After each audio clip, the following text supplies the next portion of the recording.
Waalaikumsalam warahmatullahi wabarakatuh. Buya mohon penjelasan tentang jual beli. Saya belum paham dalam satu barang kan hukumnya haram dengan dua harga. Mohon penjelasannya Buya. Assalamualaikum warahmatullahi wabarakatuh. Waalaikumsalam. Kemudian masalah menjual dengan dua harga tidak seperti yang sering dipahami oleh sebagian ustaz. Dipikir menjual dengan harga itu begini, ibu saya jual mobil saya 50 juta kontan, 60 juta kredit. Kemudian ibu berkata, Buya saya ambil yang kontan saja 50 juta. Maka ini bukan jual beli yang dilarang, sebab memang saya menawarkan dengan dua harga, tapi keputusan terakhir dengan satu harga. Ini ada orang sering salah sehingga ada orang nawarkan dengan dua harga, dimarahi sama ustadz itu. Jangan nawarin begitu, nggak boleh itu. Lah orang nawarkan biarpun 100 harga pun boleh. Kalau kredit setahun 60 juta, kredit 2 tahun 65, kredit 3 tahun 70, kredit ini pilih mana? Itu sah. Karena itu belum transaksi. Ya namanya orang salah paham kan bisa saja. Dan ini ada di Cirebon seperti itu, katanya apa? Nggak boleh seperti itu. Kalau kita mau jual beli itu tidak boleh menawarkan dengan dua harga. Itu yang nggak boleh. Jual beli dengan dua harga nggak boleh itu. Haram, nggak sah. Mana ada jual beli kalau saya ngomong, ibu ini mobil kontan 50 juta, kredit 5 tahun 65, kredit 10 tahun 70, tambah lagi. Ini belum jual beli, nawarkan tinggal pilih mana ibu. Baru ibu ngambil, saya pengen kredit 10 tahun Buya dengan 70 juta. Oke, transaksinya ini satu harga. Yang dimaksud dua harga yang tidak diperkenankan itu begini, ibu saya jual mobil ini kontan 50 juta, kalau kredit 5 tahun 60 juta. Ibu mengatakan oke, setuju Buya, bubar kita. Nah ini dua harga. Di saat saya nagih ke ibu berapa? Ibunya pengen bayar yang murah kan, saya pengen yang mahal. Makanya karena menjadi sebab perselisihan harga, maka tidak diperkenankan yang demikian. Tapi kalau saya mengambil pesan, Buya saya ambil kontannya 50 juta, saya bilang oke, makanya satu. Ini adalah termasuk fikih salah faham ini. Banyak ini kampung-kampung ada, nggak boleh. Kata siapa? Kata Kiai. Oh iya, ya mungkin lagi bobok waktu itu, lagi ngantuk. Tidak, jadi yang dimaksud dua harga adalah kita menawarkan dua harga dan pembeli pun mengiyakan dengan dua harga, berpisah tanpa memilih salah satunya. Maka transaksi semacam ini menjadi sebab perselisihan. Sehingga semua transaksi yang menjadi sebab perselisihan tidak diperkenankan. Harus ada kejelasan. Itu adalah menjual dengan dua harga. Baik, ini saja insyaAllah. Semoga Allah subhanahu wa ta'ala memberikan kepada kita ilmu yang manfaat, menjadikan kita semakin kenal Allah, semakin cinta kepada Allah subhanahu wa ta'ala. Dan jangan lupa hidupkan masjid-masjid kita dengan iktikaf di malam-malam 10 akhir bulan Ramadan.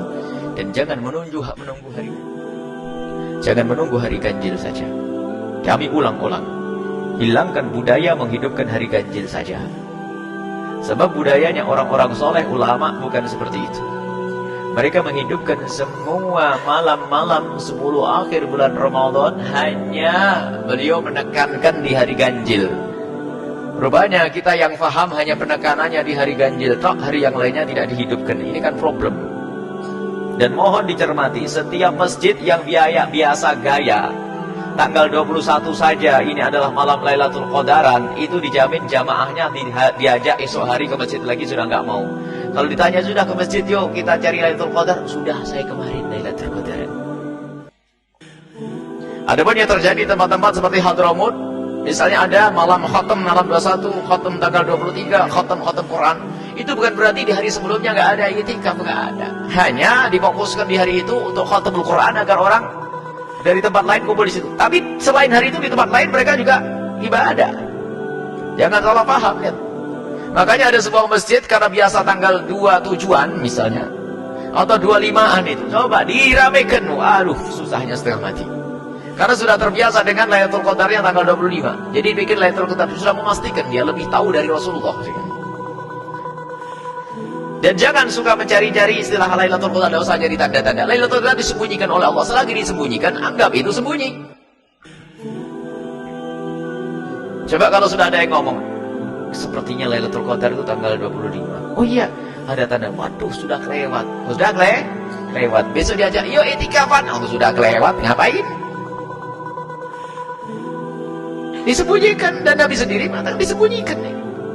Gak usah sok tahu tentang Lailatul Qadar. Mimpi lihat terang matahari, lampu senter tuh. Sudah ada usah hayal, Kita kata Imam Haddad, hidupkan malam-malam Ramadan, 10 akhir bulan Ramadan. Yang Nabi SAW menghidupkan 10 akhir bulan Ramadan. Nggak dipilah itu hari ganjil atau hari genep, menghidupkan 10 akhir Ramadan. Maka itu akan beruntung nanti. Karena ada tidak pasti kalau itu di hari ganjil, bisa jadi hari genep. Ayo kita hidupkan nanti malam tanggal 26. Jangan hanya milih tanggal 25. Cuman kayaknya masih ada yang punya pemahaman seperti itu. Coba kalau di masjid-masjid At-Taqwa, kalau setelah tanggal ganjil, waduh sampai kemana-mana. Kalau selain ganjil, alhamdulillah rame, masya Allah. Sudah rame, memang di sana tidak ada budaya tanggal 21, 23, nggak ada. Tapi memang ada sebagian orang yang keyakinannya kalau sudah tanggal genap tidur mereka.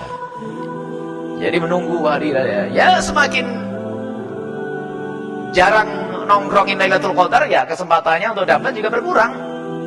Kalau Lailatul Qadar ditunggu setiap malam, ya dapatlah, kata Imam Haddad. Sudahlah, yang penting untuk masalah Lailatul Qadar, jangan kau bingung mencari tanda-tanda. Yang penting kau beribadah di malam-malam bulan Ramadan, khususnya 10 akhir bulan Ramadan.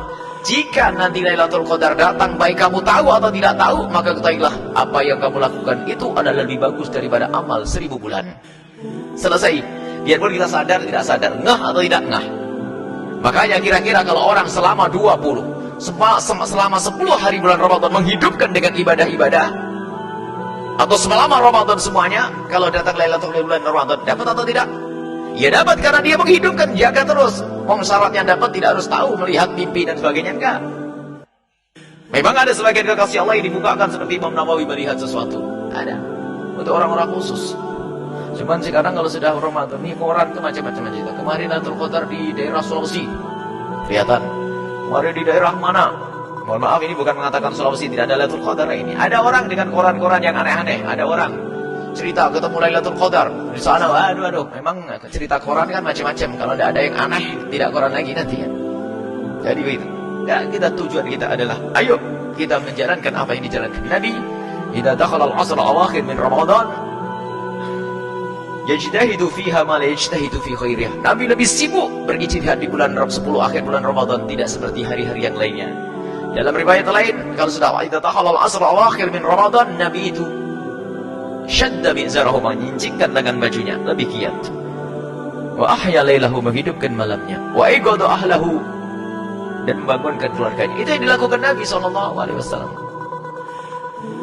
Bukan hanya memilih hari-hari ganjil. InsyaAllah ini pemahaman sudah jelas disampaikan kepada yang lainnya, dan khusus para asatid, guru-guru mulia, tidak usah pergi ke At-Taqwa untuk bergabung dengan Buya. Malah kami himbau bagi ustaz-ustaz, tokoh masyarakat, pembimbing, mereka lebih baik menghidupkan di musola masjid masing-masing. Musola nggak apa-apa kalau masjidnya jauh. Sebab Lailatul Qadar tidak harus untuk menghidupkan malam Ramadan, tidak harus di masjid. Cuman kalau di masjid itu memang iktikaf. Jadi kalau orang di masjid itu mendapatkan pahala iktikaf, niru Nabi, menghidupkan 10 akhir Ramadan, niru Nabi.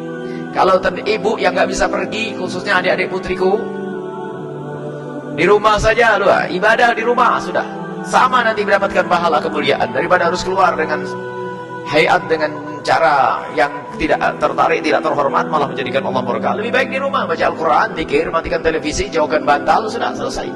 Sambil berzikir, Allah mulia itu. Hidupkan malam-malam itu dengan ibadah. Maka saat itu, kalau Lailatul Qadar tiba, apa yang dilakukan dari amal baik itu lebih bagus daripada amal 1000 bulan. Jangan lupa, kegiatan-kegiatan selanjutnya adalah majelis tetap berjalan hingga Lebaran. Kemudian juga open house di sini, open house-nya sampai terima tamu kita sampai 1, 2, 3, 4, 5 hari kelima Syawal. Untuk Jawa Timur, pendengar yang dicintai oleh kami, cintai yang dimuliakan Allah, untuk Jawa Timur adalah tanggal 5, 6, tapi hari raya ke-7 dan ke-8 untuk di Jawa Timur. Jadi tanggal 6 kita sudah berpindah dari sini ke Jawa Timur saja. Mari kita berdoa bersama. Bismillahirrahmanirrahim. Alhamdulillahirabbil alamin. Allahumma shalli ala sayyidina Muhammad wa ala sayyidina Muhammad. Irhamna wa la tu'adzibna, waghfirna wa la tahdhurna, wa'afina wa la tumridna, wa akrimna wa la tuhinna, wa athirna wa la tusir alaina, innaka ala kulli syai'in qadir. Allahumma ya Allah, ya Hayyu Wahidan yang Maha Hidup, berikan kepada kami kehidupan yang baik dan Kau ridho ya Allah. Ya Allah, ya Mu'id, Wahidan yang membangkitkan hamba-hambanya Bangkitkan kami kelak bersama orang-orang yang kau cintai, bersama kekasihmu Nabi Muhammad. Ya Mumit, wahai zat yang mematikan hamba-hambanya, matikan kami setelah panjang umur dalam keadaan husnul khatimah ya Allah. Ya Allah, ya Allah, Kau maha tahu tentang keadaan kami. Muliakan kami di dunia dan di akhirat.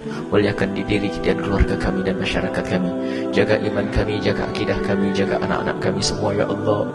Ya Allah, ampuni dosa kami dan ampuni dosa orang tua kami. Ampuni dosa-dosa kami dan ampuni dosa orang tua kami. Dan kami mohon ya Allah, ya Allah, jauhkan kami dari kedengkian, kebencian dan dendam kepada sesama kami. Kami ingin hidup kami indah dengan sesama kami dengan cinta karenamu. Dan kami mohon wujudkan keindahan dalam rumah tangga kami, suami istri yang saling mencintai karena dengan ya Allah, dengan anak soleh solehah yang dibanggakan oleh kekasihmu Nabi Muhammad. Dan kami mohon ya Allah, cukupkan kami dengan yang halal darimu ya Allah, sehingga kami tidak butuh dengan yang haram ya Allah. Dan kami mohon jauhkan kami dari keharaman ya Allah, jauhkan kami dari segala kemaksiatan ya Allah, dan ampuni dosa kami ya Allah, jangan sisakan sedikit pun dari dosa-dosa itu. Dan kami mohon ampuni orang tua kami dan guru-guru kami yang sempit rezeki, lapangkan dengan rezeki yang halal penuh berkah, yang sakit sembuhkan, yang punya hutang mudahkan kami dalam bayar hutang-hutang kami, yang belum menikah dan sudah berkeinginan untuk menikah, kami mohon jaga kehormatan mereka, kemuliaan mereka, mudahkan mereka untuk bertemu dengan jodoh orang yang kau ridhoi, yang kau muliakan, yang menjadi sebab mereka mulia di dunia dan di akhirat ya Allah.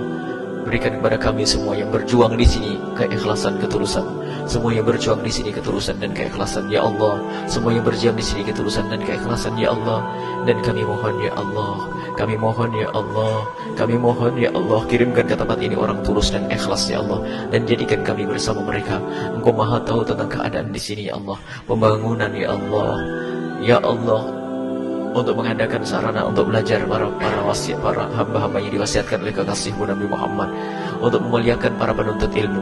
Maka kami mohon kirimkan ke sini, ke tempat ini, hamba-hambamu yang akan memuliakan para penuntut ilmu itu ya Allah, dan jadikan mereka kelak ulama-ulama kekasihmu Nabi Muhammad. Berikan kepada kami dan mereka semua ilmu yang bermanfaat. Panjangkan umur kami dan umur mereka semua dalam ketaatan serta sehat walafiat, dan berikan kepada kami semua husnul khatimah, mati dalam keadaan iman. Dan kami mohon ya Allah, jadikan ucapan kami di akhir hayat kami kelak, saat Engkau hendak mencabut nyawa kami.